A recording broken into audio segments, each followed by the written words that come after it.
Hey, this is Aaron, the Metal Theologian. It's time for a second episode, I think, of 5 random records. I had fun doing it yesterday, and actually, for sort of a little, not really a bonus, but to keep things fair, I didn't bother putting away my records from last night, so we definitely won't pull any doubles today. First, though, today I'm drinking, this is actually one of my all-time favorite sodas. If the Grown Man Record Night guys are watching this, this almost isn't a soda because it's brewed like a beer, but this is Malta India. It's actually a Puerto Rican drink. I only know that because it's Puerto Rico on the cap. There are Mexican variations too, but I absolutely love this shit. So,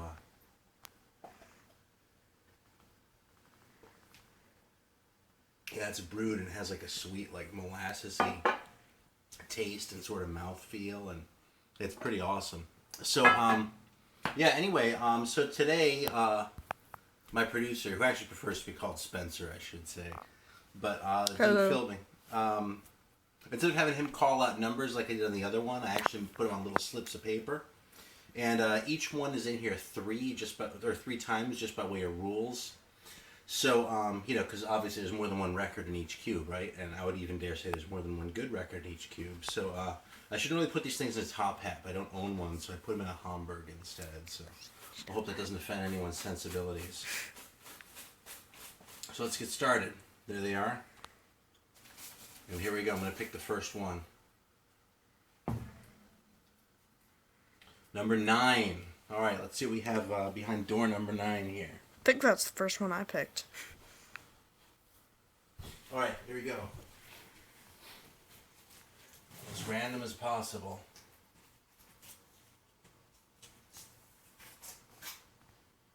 Oh. All right, we have the first 6 Feet Under record. This isn't the, as you can probably tell by the cheesy ass cover art, this is actually not the thrash band that I came around later on. This is kind of a weird record actually.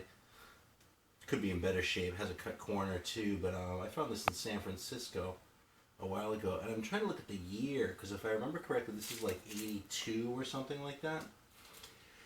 But it's a pretty hard rockin' record, and what's kind of unusual about it for the time is that it's really kind of heavy in the organ. So I'm actually going to go ahead, since there's no music right now and we have a stereo in here, I'm going to fire this bad boy up real quick, unless something else absolutely needs a needle drop.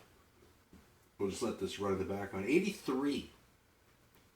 So wait till you hear this bad boy. This kind of blew my mind when I heard it. I really like this record a lot. And I kind of forgotten about it. So, of course, it's part of why I'm doing this is for the joy of finding shit that I'd forgotten about.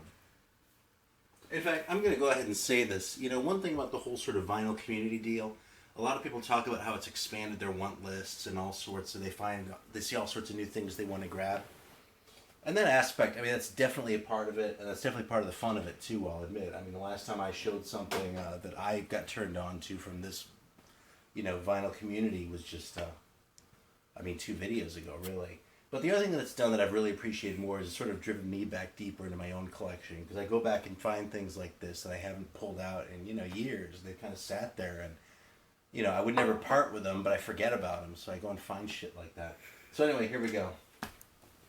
And while that's firing up, I'm going to pull out another number. Because we can multitask here at the Beer and Jesus Archive. Now check that out. What a 70s sound that is. For 83.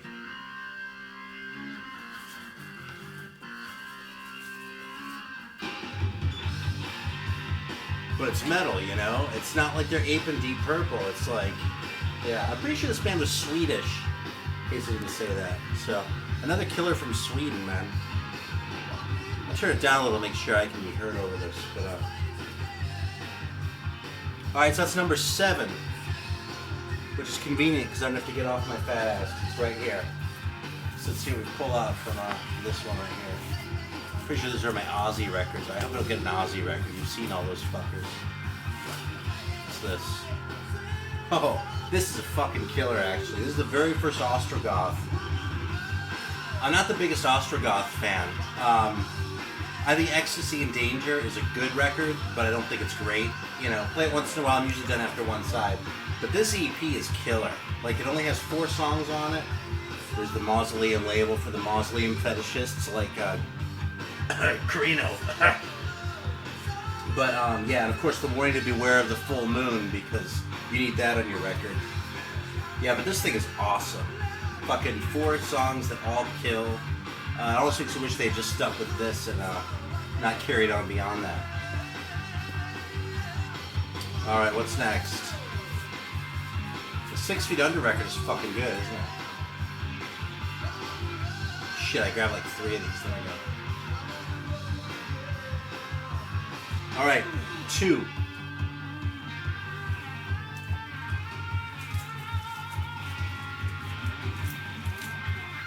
Pretty sure this is where the Candlemass records are. Culprit, Guilty as Charged. Alright, this isn't a bad record. Given how the European collectors were hyping this about 10 years ago or something like that, I actually kind of think it's overrated. Now, it's kind of hard to sit here and say that Culprit, Guilty as Charged is an overrated record. I mean, an overrated record is like the fucking Metallica Black Album, right? But, I don't know, man. And you know, I gotta say here, stir up a little controversy. I think the Shrapnel label, generally speaking, pretty much sucked. There were a lot of decent records that came out on Shrapnel. I like the first Chastain record. I like this, frankly. I like, I just had another one, I spaced it. But record for record, it just seemed like, I don't know, it's like they were too interested in like showcasing guitarists, and they didn't have a lot of good bands. And I think the label really suffered because of that. I really wanted to like the Shrapnel catalog. I probably owned 80% of the releases that they put out. But, yeah, I don't know, man. So, yeah, I do have it, though. It's right here. It comes up in conversation. Hey, does the Metal Theologian have a copy of Guilty as Charged by Culprit? Yeah, the answer is yes. But I don't play it very often. It's a little more deliberate.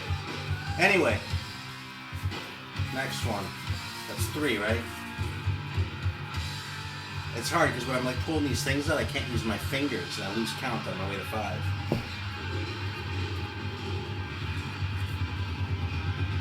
Oh, I got another 9. Here we go. The 9's seen some pretty heavy action. Which one's that?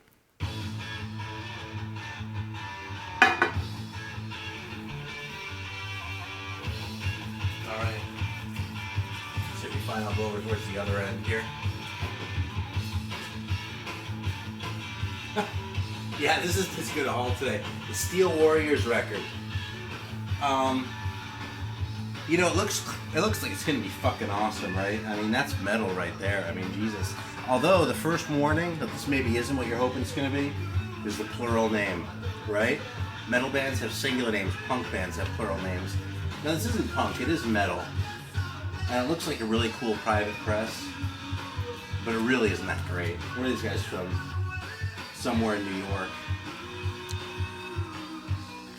Yeah, here, I'll let you enjoy that cover for another second, but it really kind of sucks. I mean, it's not bad. It's just pedestrian and kind of ordinary, and there are 4 songs on here. That is plenty. It's like, listen to Full Moon's Eyes by Ostrogoth, and the 4 songs are awesome. They leave you wanting more. This one, you listen to 4 songs, or even 2 songs, and you're kind of ready to move on. Alright, let's see if we can pull out a killer for number 5 here. But, you know, this is random. This is the vinyl gods calling the shots, not me, so. Oh, it's going to be 9 again. No, it's 10. Alright, what's number 10? Let's go take a look.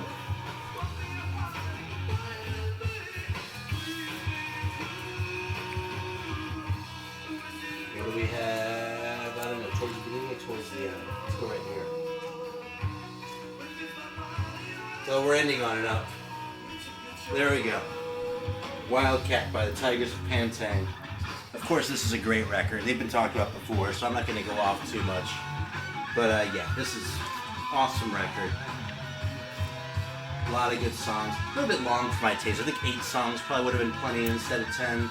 But I'm not bitching, man. This is a really fun record. It's kind of hard to believe that MCA put out so much of this stuff, because MCA tend to have so much crap over the years. But it's also hard to believe they thought this was going to sell. But I guess it did, so what can I say? It's a different decade. And a great record, which if you're watching this, you probably already own.